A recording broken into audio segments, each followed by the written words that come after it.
Greetings, ladies and gentlemen. Today I have a build guide for my Energy Blades Wild Strike of Extremes Trickster that I have been working on for the past few weeks in my private league with members of my community. Gonna throw in a map to show you how things are working in it. A bunch of extra monsters here, and then a Drox with a bunch of extra life. So with the map mod effect, 49% life and 59% boss life, tried to make a Drox as tanky as I can here. And here we go. Wild Strike is a weird skill.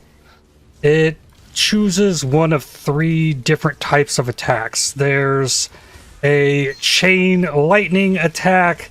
There are these cold waves that can go, and there's also a fire AoE attack that it kind of picks at random. It can't choose the same attack twice in a row, and it's a little bit hard to tell exactly what's going on with it. It's also hard to know what it's actually going to do when you attack with it. Sometimes it hits with the fire attack, sometimes with the lightning attack, sometimes with the cold attack. But despite all of that, I'm doing only lightning damage with this build. Here's a Mercenary, and we attack him a few times and he's dead. This ended up being the highest damage build that I've ever played in Path of Exile. And it makes use of a Mercenary as well as one of the new rune grafts and a new unique amulet that drops off one of the new bosses added in the Secrets of the Atlas expansion. Normally, Wild Strike of Extremes has a life cost, a mana cost, and an energy shield cost to it. So it's really weird to level using that, which I did. I wouldn't recommend it. It's really weird to have to keep an eye on your energy shield, your life, and your mana just to make sure you can use the skill. But this new unique amulet, Whispers of Infinity, converts the life and mana cost of the skill into energy shield, which allowed me to go CI with this, meaning I don't take any chaos damage at all. And then I decided to use Energy Blades, which reserves or uses up a portion of my energy shield, which without the energy blade on, I have 17k, but I turn this on and it's only 11k, but it gives me this weapon that has flat lightning damage on it based on the amount of energy shield that I have. Also, this map got lost in the sauce. Here we go. There it is. And let's go fight Drox. Now, the entire progression of this build is documented on my YouTube channel. It is level 100 and very min-maxed at this point, so it can wreck, as I'm showcasing here. It's why I put a Drox in here with as much life as I could add to it, because it is crushing bosses.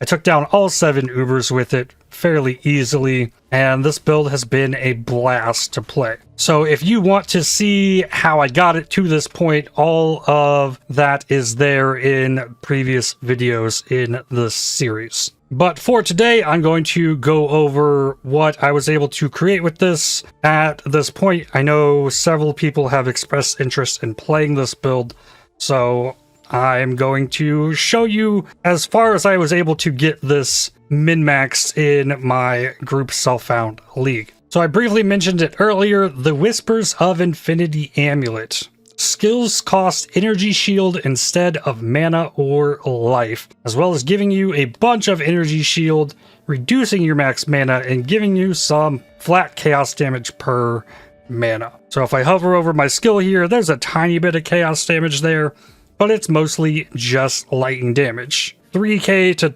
339k lightning damage. So it's quite a big range because that's what you end up getting with the energy blade. And the numbers are higher here now because I have the stone golem out, which gives 20% increased defenses. So that ends up raising the lightning damage on the energy blade. Now comparing the original Wild Strike gem, it performs the exact same way with the 3 different types of attacks. And there is the mana, life, and energy shield cost that I mentioned. However, with Wild Strike of Extremes, hits treat enemy monster elemental resistance values as inverted. This means that the higher the lightning res on the enemy, the lower it will be when it inverts. So I'm trying to raise enemies' lightning resistance so that I can do more damage. I am doing that with a Rune Graft of Treachery. This gives increased reservation efficiency of skills, but causes auras from your skills which affect allies to also affect enemies. So, by running a Purity of Lightning, I am giving nearby enemies increased lightning res as well as max lightning res, so that they should be capped out on their lightning resistance so that I can invert it, and that will cause me to deal a ton of extra damage. Essentially, they would have like negative 80 lightning res as a baseline because of the inverting resistances and the rune graft. But this also affects my other auras as well. Currently, my other auras I'm using are Discipline and Haste. So I'm giving enemies a little bit of energy shield, not too much to matter, and I can still get that energy shield. And I'm giving enemies a bunch of attack, cast, and movement speed. I was originally using Grace to increase my evasion rating, but that also had me giving monsters extra evasion rating, meaning I needed more accuracy to be able to hit them. So I ended up removing Grace from the build. And then the next key component to making this work is the Mercenary. The Thunderquiver Mercenary is the only one of the mercenaries that can come with a precision aura, granting accuracy and crit chance. Having precision granted by my mercenary makes it so that I'm not giving enemies extra accuracy, which would lower the effectiveness of my evasion rating, since I'm giving my auras to enemies. So having precision here is very nice, and that really helps me get accuracy. You can also get a Thunderquiver that has Wrath. That's the only other aura that can get here. It's not a super huge thing to get, but I was able to find one eventually, so I'm getting both of these auras from the Mercenary. But the other really big thing here is the Perkle's Toe Amulet. This causes nearby allies damage with hits to be lucky, and I would be a nearby ally, meaning my hit with my energy blade would be lucky, which means it's going to roll the damage twice, pick the higher value, and that's the damage that I deal, which is very, very big given the massive range in my lightning damage. And then I also have this amulet anointed with leadership, causing the auras to have increased area of effect to make sure I stay in the range of the precision and the wrath and a little bit of aura effect on here. And those are all the main pieces required to make this build function. Precision on the Merc, Perkle's Toe, Rune Graft of Treachery, Whispers of Infinity. Now, for the rest of the gear on my Merc, it is set up to have a bunch of rarity with an Andivarius, a String of Servitude with rarity, and these Gravebind gloves, causing nearby enemies killed by anyone as being killed by the mercenary instead. So if the mercenary is close enough to the enemies I'm killing, I get drops with all the rarity that I've stacked on the mercenary. And since I'm losing all res with the Andivarius, I have a Widow Hail equipped with the Poised Prism Quiver, and using the Widow Hail to give a bunch of elemental resistances by giving me increased bonuses from the Quiver. Helmet with more resistances. The chest has some resistances. Fizz Taken is cold.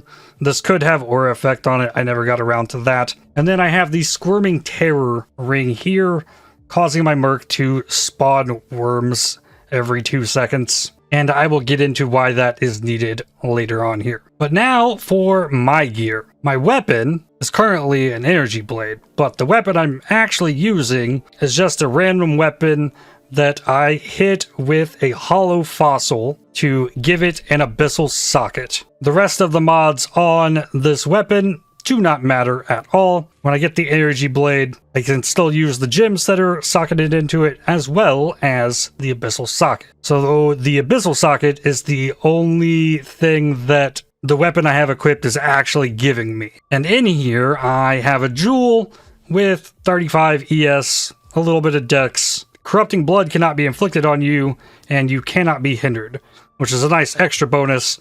I just wanted corrupting blood on a jewel, and it came with some energy shield. Awesome. This worked out really nicely for me. My chest is a necrotic armor that I Recombinator crafted to get all of the T1 prefixes for evasion and energy shield all together on the same base. I then locked the prefixes on it, used a Veiled Chaos Orb, trying to get intelligence and strength with spell suppression, but I ended up getting the spell suppression and it has dex on it. I crafted some lightning res on there because, as you'll see here, getting resistances capped up across the gear has been kind of rough. My helmet, I did the exact same thing. Used Lich's Circlet, the top tier energy shield base, using the Recombinator to get the T1 energy shield, hybrid energy shield, and flat energy shield on there. I then locked the prefixes and re-rolled it till I had good enough resistances,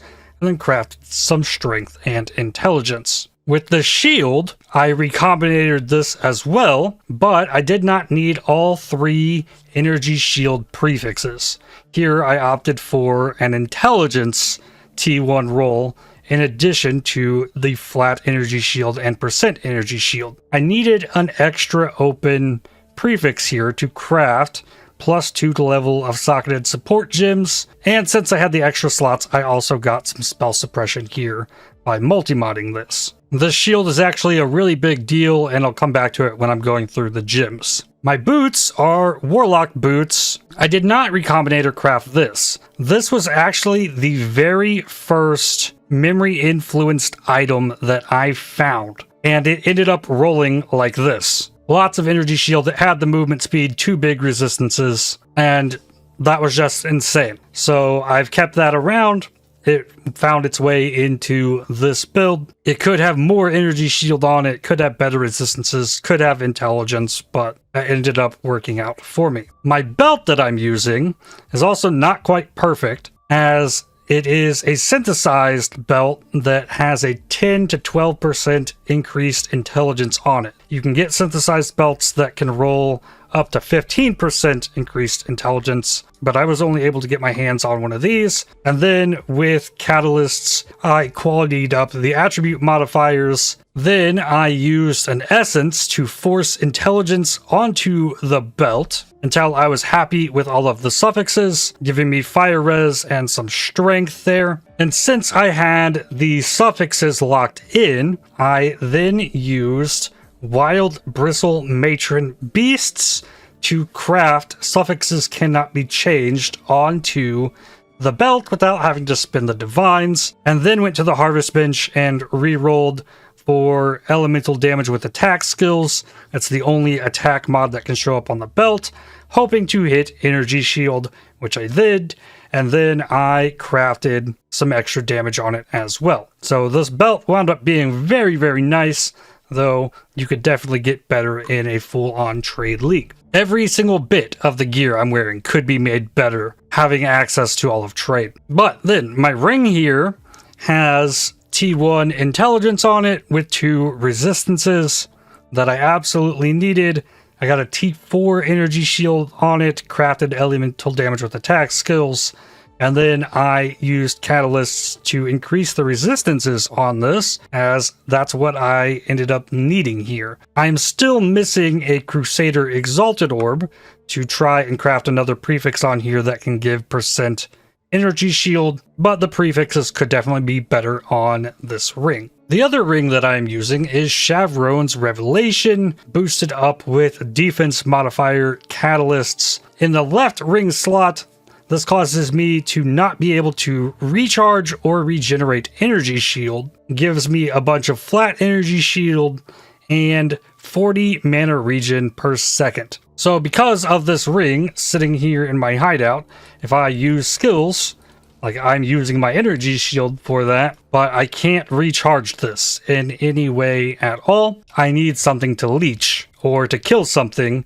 and recover energy shield that way. This also comes with a bunch of intelligence, which is very good for scaling up energy shield. This ended up being very important for the sake of a tincture, which I'm using to get increased elemental damage and Ellie pin with the energy blade. And since I'm not needing to worry about mana for the cost of my skills, the tincture would not last super long here. So this extra 40 mana per second allows my tincture to last like 9 seconds as opposed to the 4 or 5 that it was lasting before I was able to get this ring on. And lastly, there's the Algar Mortis gloves. This unique item causes enemies in chilling areas to take increased lightning damage, gives you increased effect of non-damaging ailments, and gives you a chance to sap enemies in your chilling areas as well, giving some energy shield, but not near as much ES as you would get from a rare pair of gloves.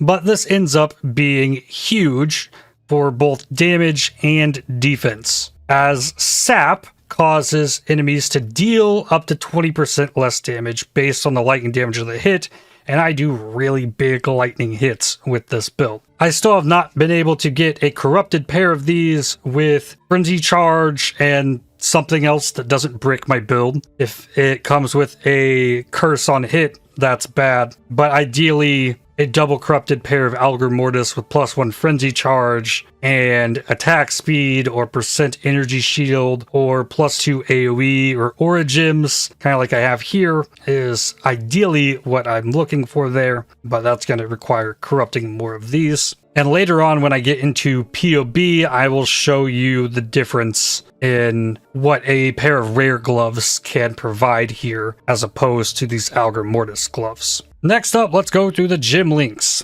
I've got my Wild Strike of Extremes, level 21, 20% quality to get the most damage out of this possible. And then I've been leveling support gems to try and corrupt these to level 21 as well to get as much damage out of these as possible. I have increased crit damage here, level 21, 20 damage on full life, level 21, 20 volatility. This gives me more maximum attack damage and less minimum attack damage, which gives me a ton extra on the top end of my lightning, but doesn't affect the low end quite as much since there's already a really big range here. And since I am CI with this, I always count as being on full life. So this is just a more damage multiplier here. Then I have a multi-strike, currently level 20 with 12 quality. Let me see if I can do something about that real quick. 2015, 2020, 1920, 1920, 2020. Okay, no 21, but I can at least make that a little bit better. And lastly is the Awakened Elemental Damage with attacks,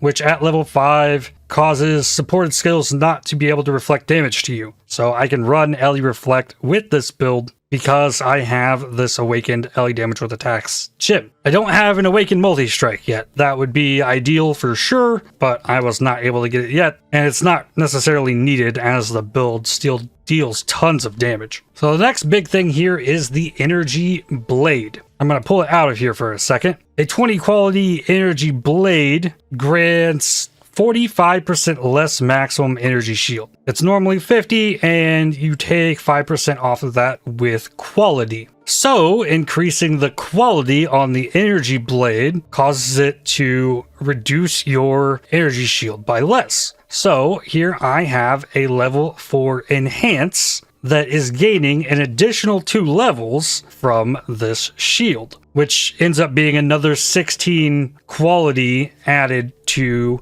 the energy blade, so it reserves, or not reserves, but reduces my energy shield by less, giving me more energy shield to turn into the energy blade. And then since I already had the +2 support gems here, I also have a level 4 empower in here, which isn't a super big deal. 5009 is the top end damage. I take this out, 4922. Like, this doesn't change much, but it is a little bit more damage, and it ends up being a level 6 empower linked here. So just a tiny bit of extra damage. I figured, why not? In my weapon, I have a shield charge, which is currently level 19. Don't have enough strength to get it to level 20, linked with a faster attacks, so I can go zoom zoom. In my helmet, I've got a 20 quality Assassin's Mark. Quality here gives me a chance to gain power charges on hit if the enemy is marked, and a mark on hit to apply that automatically. Also up here, I have Arctic Armor and Flesh and Stone, 2 other mana reservation skills that I am using, in addition to the Haste, Discipline, and Purity of Lightning that is linked with a level 4 Enlighten. Arctic Armor causes me to take less physical damage from hits while stationary and less fire damage from hits while stationary. So this is a really nice boost to my physical and fire damage protection, but it also causes me to leave this icy trail all around, and it lasts a very long time. And since I'm using the Algar Mortis gloves, enemies in your chilling areas take increased lightning damage, and I have a chance to sap them. So I can make sure an enemy is on my chilled ground using that, or by using a Frostblink, which also has a chilling ground to it. It just doesn't last as long. And in my boots is where I have my Frostblink. I also have my Stone Golem. I have a Steel Skin linked to Automation. So that's just some extra defense stuff. The Stone Golem dies really easily, but I can throw it out for some extra damage against bosses, and it gives me extra damage by increasing my defenses, which raises my energy shield, which gives me more damage on the energy blade, therefore giving me more damage. But then the implicits on my boots, I'm dropping brittle ground while moving, lasting 3 seconds. And there's some chance to avoid bleed because there's nothing else really useful on there. So when I'm running around here, I can run around an enemy to get it with the chilled ground, but I'm also getting it with brittle ground, which increases my crit chance against that enemy. So I get kind of extra effect, it feels like, out of just running around an enemy, or a small little sidestep around an enemy to get the brittle ground, get the chilled ground, get all the extra damage, be able to get the sap, and then I go back to standing still, so I get the benefits from the Arctic Armor, and then I want to be standing on top of the enemy so that my Flesh and Stone gets its effect, causing me to take less damage from enemies in this aura here that is around me. The Flesh and Stone does not apply a buff to allies. It only affects my character. So it is not given to enemies with the Runegraft of Treachery. They're not taking less damage because I'm running Flesh and Stone. This is only affecting me. Implicits on the helmet, physical damage from hits taken as chaos damage, which with CI is just 7% less physical damage taken, +1 max lightning res here. Nothing else really there on the Exarch implicit, aside from AoE, that'll really help here. And then on the chest, same thing, Fizz from hits taken as chaos damage, and I gain an endurance charge every 15 seconds. When paired with my Ascendancy, as I'll show in just a minute, allows me to just perpetually stack up endurance charges, which is also a nice defensive layer. For my flasks, I'm using a Sapphire Flask to give me max cold resistance. So I have Purity of Lightning, which is increasing my max lightning res. I've got Arctic Armor, which makes me take less fire damage while stationary. And then I have the Sapphire Flask, when in action, gives me max cold res. So with all of those things together, I'm effectively at like 80% max res. It shows 82 lightning res here, And I think my max fire hit ends up being higher than my max cold hit, even though that's also at 75 because of the Arctic armor. Here, I'm also getting reduced effective curses on me. I have a Jade Flask giving me extra movement speed and the evasion rating on it. A Diamond Flask for crit chance and reducing the effective shock on me. And the Quicksilver Flask for movement speed and extra evasion rating as well there. And I already mentioned the Tincture, which gives me a ton of extra damage when it is activated. So I mentioned those worms. Well, the Merc spit out a bunch of them over here. I can attack those and my energy shield fills back up because I can leech ES off of that. So that is a really nice reason to have that ring equipped on the Mercenary. Next thing to mention here is the Pantheon. I've got Soul of the Brine King, which makes it so that I cannot be stunned if I've been stunned in the past 2 seconds, and reduces the effect of chill on me. I am freeze immune because of the Arctic armor. This makes me immune to freeze, but I'm not getting any stun threshold based on energy shield or anything. I'm dealing with stuns entirely from stun and block recovery and Soul of the Brine King, and reducing the effect of chill is nice here. And then I'm using Soul of Aberrath, reducing the duration of ignites on me and making me unaffected by burning ground, which is really nice because I like to run Searing Exarch altars on this build, which creates lots of burning ground. I'm just unaffected by that. There's one more thing left to mention on the gear. The Anoint on the amulet. Veteran's Wrath, giving me rage on melee hit, which can stack up to 30, and each rage gives me more attack damage. So as I'm attacking enemies, I'm building up rage, which is down here right above my mana. And I can even build the rage up by attacking the worms if they come out and the golem doesn't kill them. But I think that covers all of the gear and stuff, so let's go into the passive tree. I ascended into a Trickster, first off taking Escape Artist, which gives evasion per 1 energy shield on equipped helmet, and I have 531 energy shield on the helmet, so this ends up being like 2000 evasion rating extra, and then I get 1 max energy shield per 8 evasion on the body armor, and I've got 3700 evasion rating there. That gives me a bunch of extra flat energy shield as well. And then Soul Drinker gives me the 2% of damage leached as energy shield, so I'm able to leech the energy shield. I get increased attack and cast speed while leeching energy shield, and it does not remove the energy shield leech effects when the energy shield reaches full. So that means if I've hit an enemy recently and I'm at full energy shield and then it hits me, even though I don't have any recharge or ES regen, the energy shield will still be leeching back to full from the previous hit, which is very nice. Then here I have Polymath, which gives more damage for each different type of mastery I've allocated, and 1% of life, energy shield, and mana on kill for each different type of mastery allocated, and I have a bunch of different ones there. And then lastly, I have Swift Killer, giving me 2 max frenzy charges and 200% increased charge duration. This node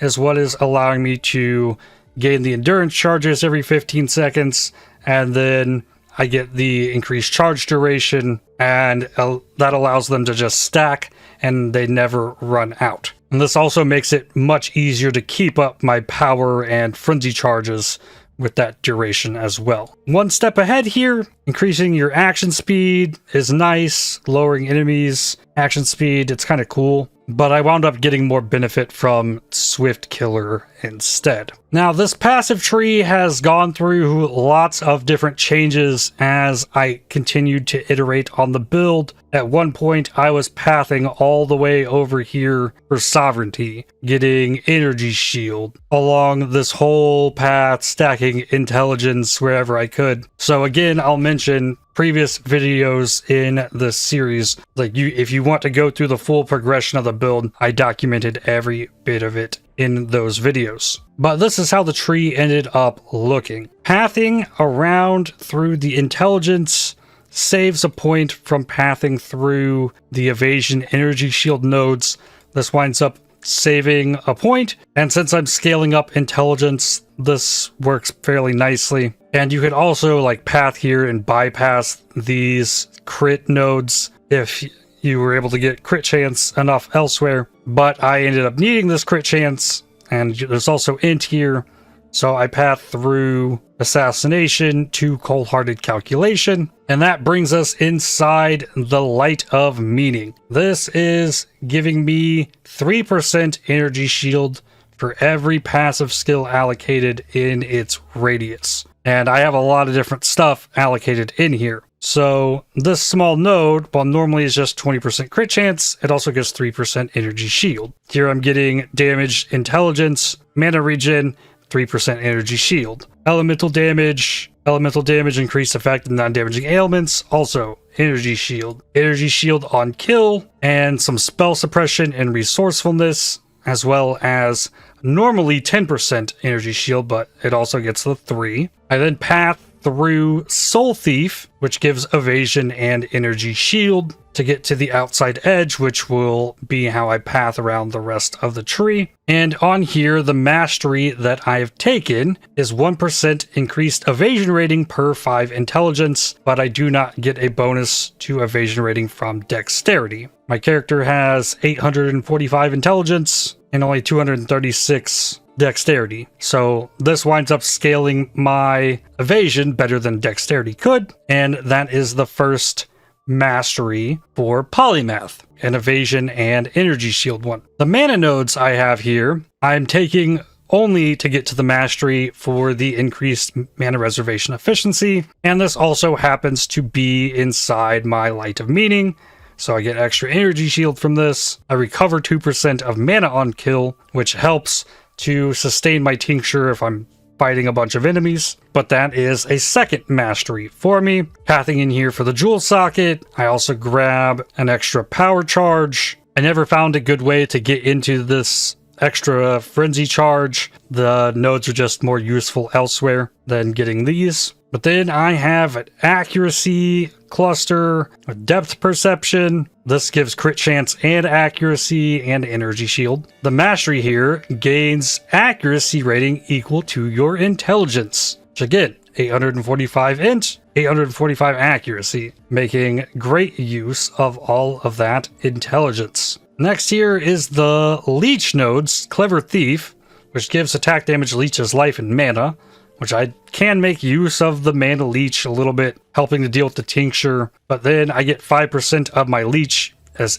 instant. I could increase the maximum ES recovery from leech here, but I went with the instant leech. It's nice, especially if I'm hitting a bunch of enemies, it'll just rocket my energy shield to full. And that is my fourth mastery. I have the mark nodes here, damage against marked enemy, also within the Light of Meaning. Mark the prey causes the marked enemy have reduced accuracy, take increased damage, and I am gaining a frenzy charge when I hit my marked enemy. 10% chance here. This can be changed as needed. I've had an enemy standing on consecrated ground, regenerating tons of life from Maven, and had to switch this on the fly to cause an enemy to not regenerate life. You can cause the marked enemy to not deal critical strikes. Well, that's now 5 masteries. Going to the left here, I grab Thief's Craft for some intelligence. This passive could be used elsewhere to get some extra effect from Tincture, or get another crit mastery maybe, but I like just stacking more int as it has lots of benefits. It wound up not being worth it to come down here and get Forces of Nature or the 10% Ellie Pin. Ellie Pin doesn't quite have the insane value that it might normally, since I'm flipping the monster's resistance from 80% to -80. So for the 4 points to get into this, it wasn't worth it. But I needed to path over here to get Charisma for mana reservation efficiency to be able to fit all of these auras in. And I'm getting increased damage for each of your aura or herald skills affecting you. It's 24% damage, I think. Maybe Flesh and Stone counts as an aura. I think it has an aura tag. So it'd be 32% damage. Arctic Armor doesn't count as an aura, but these other 3 do here. And then this jewel socket I'm using to get more attributes, energy shield, and lightning damage.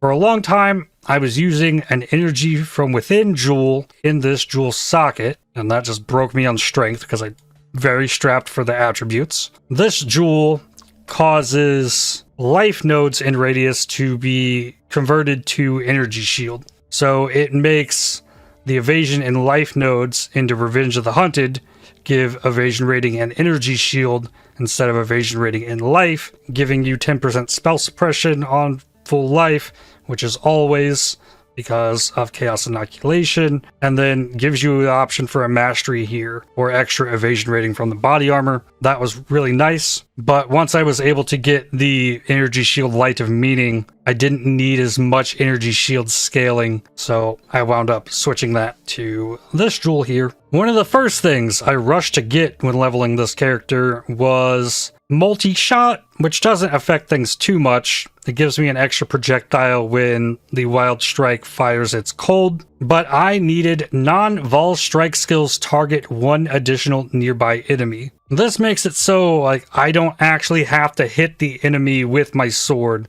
If I'm close enough and I attack, I will attack the enemy because it'll target an additional one, and it helps with clear as well. And since I'm not using rare gloves, I can't get the implicit from Exarch there to give me the additional strike target, so I have to get it here, which means I can't get the monsters cannot block your attacks here either. That's mastery number 7. Then I grab some spell suppression with Inveterate and cause my spell suppression to be lucky with mastery number 8. My spell suppression is currently sitting at 78%. Don't have 100% spell suppression, even with the spell suppression here and on the shield, but given that it's lucky, it effectively is 95% spell suppression, which is good enough, I think. Continuing down, I have these crit nodes into Heartseeker, getting me mastery number 9, which is currently giving me crit multi against unique enemies. This can also be you take reduced extra damage from critical strikes, which I was absolutely using before I got to level 100. One of the first things I did once I got to 100 was switch this into the extra crit multi. And since my dex is high enough that I didn't need these nodes for gems or gear or anything, I've put in tattoos that give me 5% chance to blind enemies on hit on all 3 of these nodes. I've never gotten my hands on a spell suppression tattoo on any of the boats that I've sent, so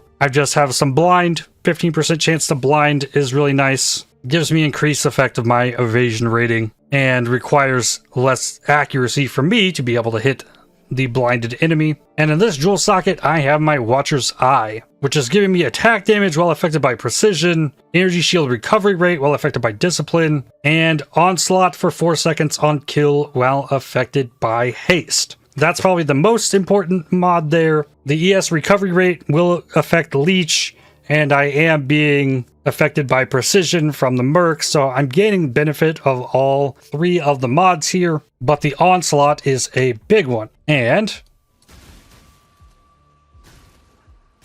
oh, it's not giving it to me here. Sometimes. Oh, there it was.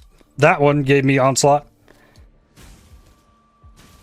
It's supposed to get onslaught on kill, but it doesn't always. Okay, it got it on the multi-strike. Another good use of these worms, and it allows me to get onslaught up on bosses. It's probably not the best possible jewel for a Watcher's Eye, but it's what I was able to find in my private league. Crit multi while affected by precision is probably better than the attack damage, but it's all useful, and that's fantastic to get out of a Watcher's Eye. Next up here, I have the crit chance and multi with swords leading up to Fatal Blade, getting me mastery number 10, which I'm currently using to get more chance to gain frenzy charges when I hit a unique enemy.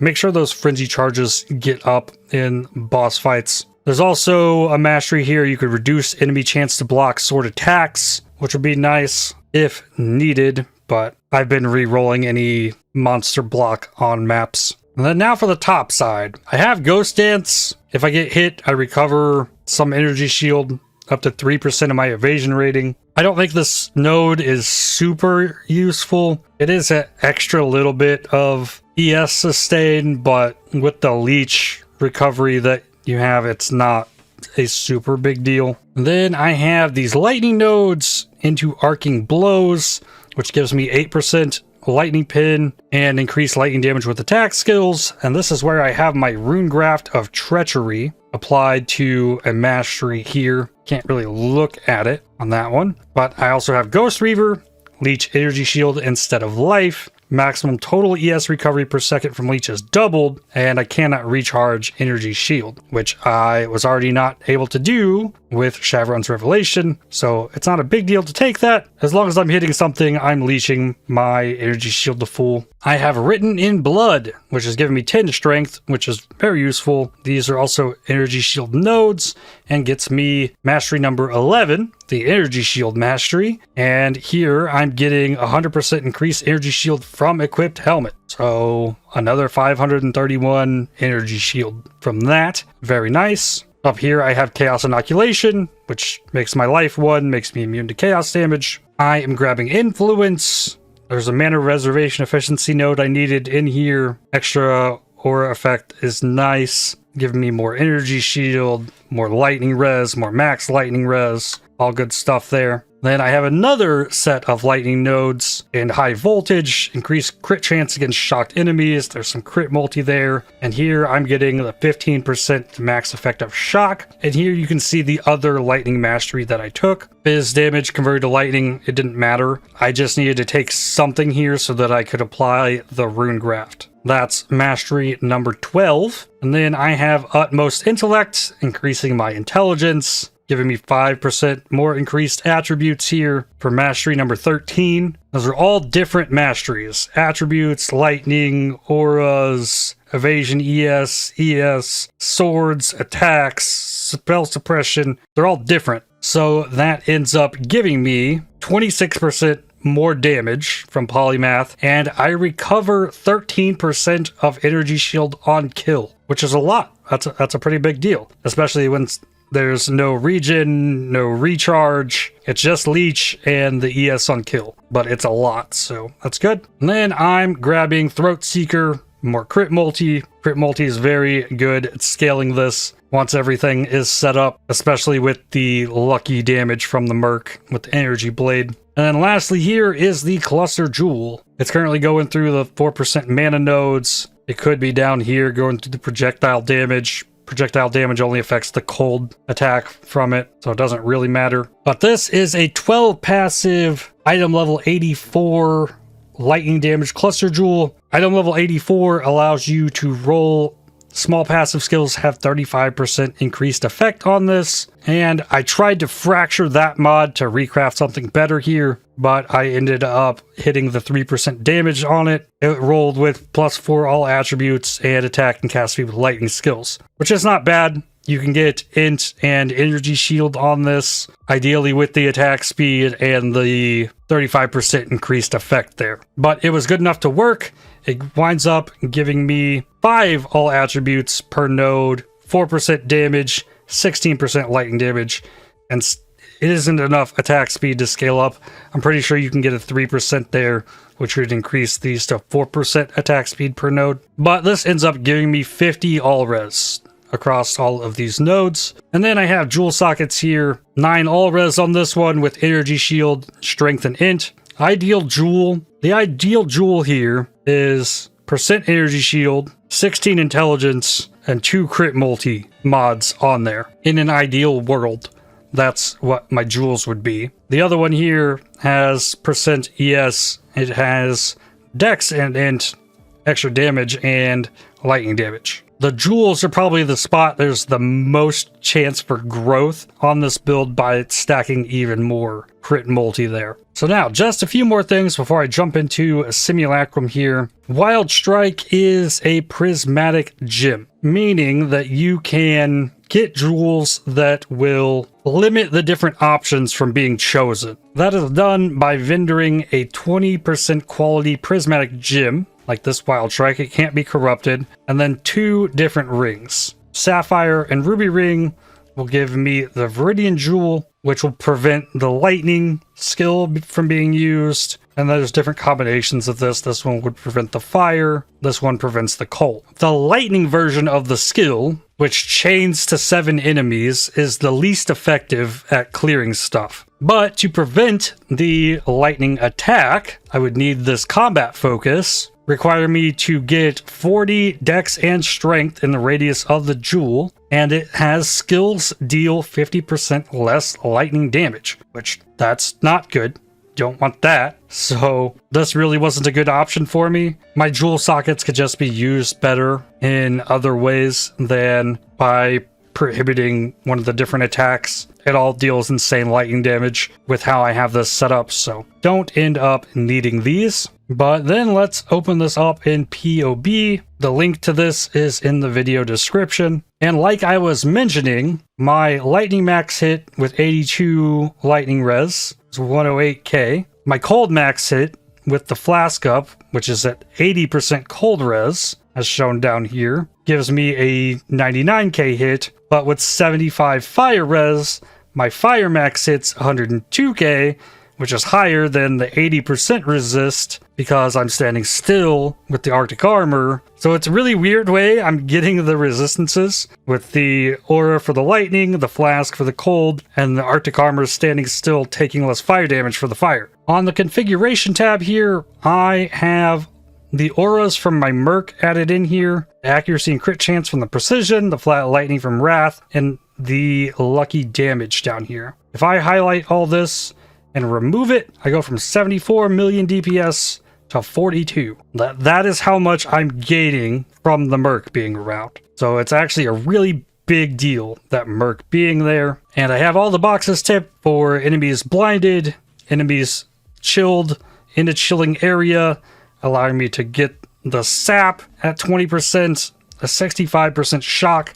I'm doing such big hits, the 65% shock is pretty reliable, honestly. And the enemy is on the brittle ground. I have 30 rage, I've got onslaught, I have frenzy and power charges, which are only up on bosses. A lot of damage comes from those as well. I kill rare enemies most often so quickly that it's hard for me to get the mark on them and then hit them again for the 10% chance to get the frenzy charge and the 5% chance to get the power charge. I really only get the charges up on the bosses. The only other things I'm not doing here that could increase the damage, if I intimidated an enemy, that gives a nice chunk of extra damage. It's like 5% because this is scaling with the shock effect and the Algor Mortis gloves, so it's not giving me 10%, it's more like 5, so that's not a big damage thing there. Adrenaline is an insane amount of damage if you can find a way to get that in, but I don't have that either. If I'm not stationary, my fire max hit and fizz max hit goes down quite a bit, but I'm using multi-strikes, so I get locked in place for the 3 attacks most of the time, so it's pretty reliable that I'm standing still. And then another thing I'm not doing here is I have not enabled Vol Haste. Vol Haste also gets applied to the enemies. When I push it, it gives me another 13 million DPS. I really don't push it very often. It's kind of scary to use at times because you give all that speed to the bosses as well, same as with the haste, but this is not factored in the DPS shown here. And then lastly here, I said I would show you a different pair of gloves. Now I don't have the frenzy charge on these Algor Mortis, so they could be better. This is a pair of maxed out Warlock gloves, the maximum possible energy shield you can get on them with the intelligence, maxed out attack speed. If I put these gloves on, my damage goes down by almost 9%. That is with damage per intelligence and the additional strike target. It gives me a bigger effective hit pool, but I lose damage. But then I also lose sap as well. I lose the damage from the chilling area. It's honestly not as good as the Algor Mortis, especially if I could factor in that frenzy charge and extra energy shield I could get from a better corrupted pair of those. Another thing that was suggested was a new shield called Azadi's Crest. This causes your lucky or unlucky effects to use the best or worst from 3 rolls instead of 2. So this would make it so that my lightning damage rolls 3 times and picks the highest value, as well as the lucky spell suppression. And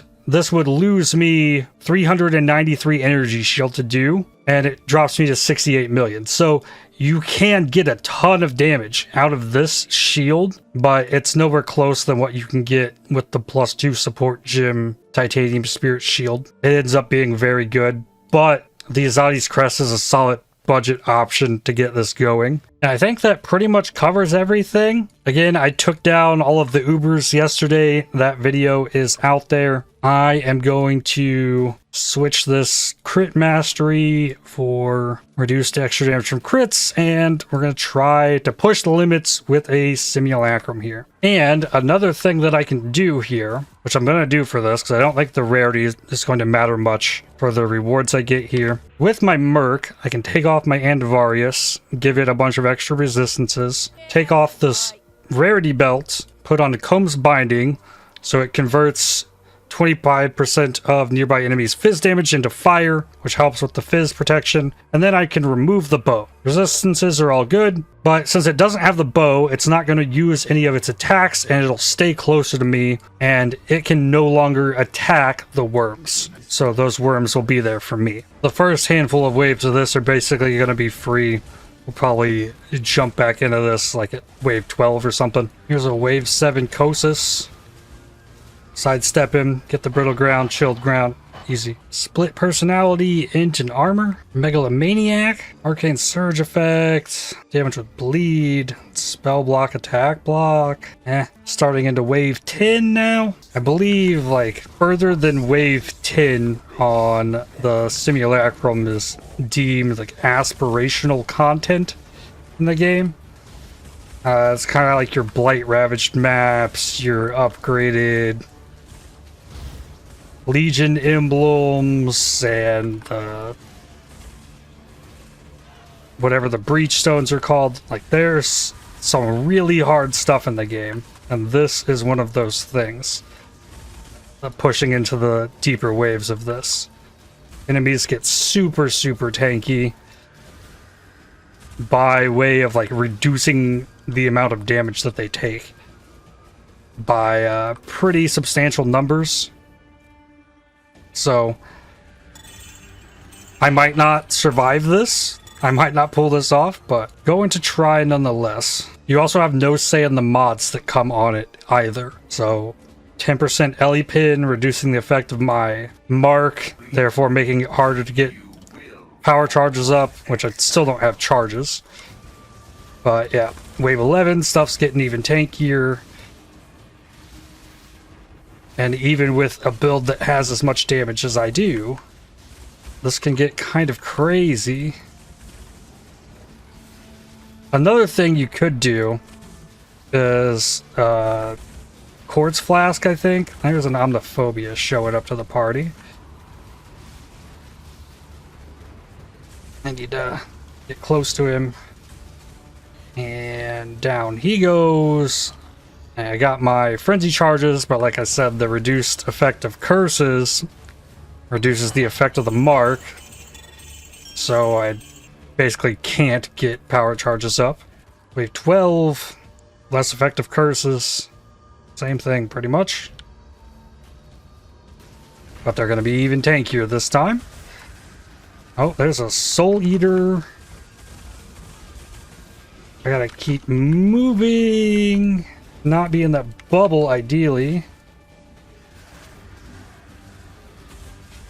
Another Soul Eater. Okay, that one's not juiced. Get my tincture. Get the bubble out of here. Alright. Then, yeah, I gotta do something about this Soul Eater, which... These things have multi-proj. I died because those things have multi-proj. I couldn't get to them. But I play softcore for a reason. So that I can attempt crazy stuff like this. Monster damage, Fizz's Fire, Ellie Pin, Fire Pin. That's big yikes. And monsters inflict Scorch. Monsters are going to be scary in this one. Are you dead? Yep. I think it was the bears. Like, even if I stay still... Ooh, I also got shocked. There's a Kosis and an Omniphobia in this wave. I want to try and clear as much of the extra nonsense as possible. Ooh, something exploding corpses. But single target. Okay, watch out for the fire pin. Try not to cock it up. Oh, there went my Merc. My Merc is now dead, but my single target damage is pretty solid, but now I don't have the lucky. So my hits can just be all over the place. And the Merc cannot rejoin in this. That is unfortunate. We push on anyways to wave 14. No Ellie pin on this one. No huge physics extra. Monsters inflict brittle though. I think this one might be a little easier, but yeah, losing the Merc changes the game completely. Yeah, that's a 6% brittle. Oof. That's scary. And I'm trying to frost blink around if possible to like cover patches in the chilled ground. We got Omniphobia. Get my tincture. Hit him with the brittle ground. And once it gives the enemy a shock value, that value just kind of sticks there, regardless of if you inflict a bigger shock or not.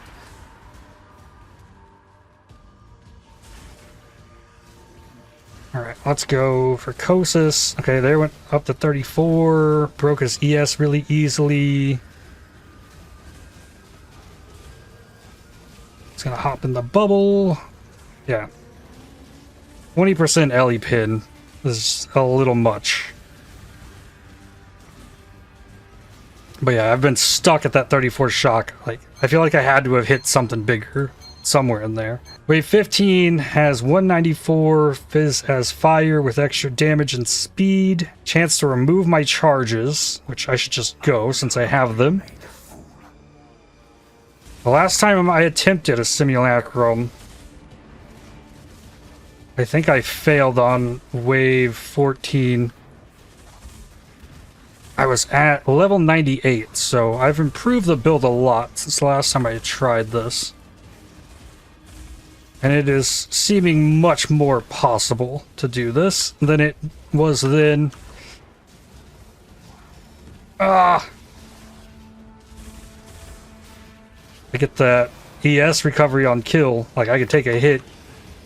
I got the Omniphobia out of here.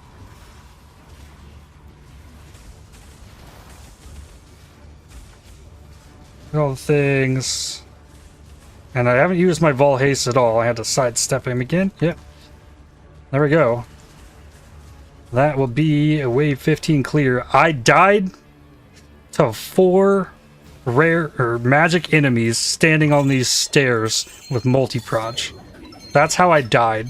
3 passive mana reservation efficiency. If I was in trade, like this, that's a GG 84 jewel. For my own curiosity's sake, 3 passive mana reservation efficiency cluster jewel in trade league. I'm level 84 online right now. Okay, I need corrupted. No. 2 divines. Oh, these are fractured ones too. A pretty big grab out of there. And lastly here, a couple of big shout outs to those in the group self-found that helped me get this put together. Aqua did tons of work optimizing the POB and kind of guiding me down a path to get the upgrades for this. Y'all fed me like 3 or 4 level 1 enhances that I leveled to corrupt to get the level 4 enhance. That took quite a while to do. Shiggy Chugger's the one who found the ES Light of Meaning. I was using a lightning damage one before I had this, and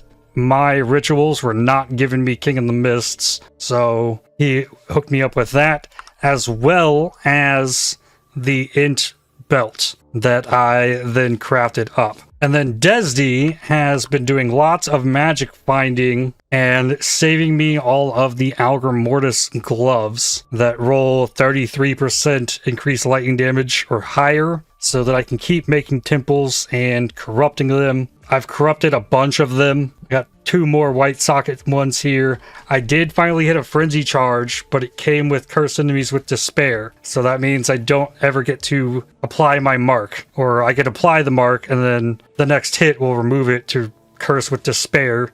That just doesn't work. Yeah, here's 3 more failed ones of these extra enhances that I've leveled. And then, yeah, I'm still sitting on 5 more decent pairs of Algor Mortis that I could go corrupt. But that's the next big thing I'm looking for to upgrade this build.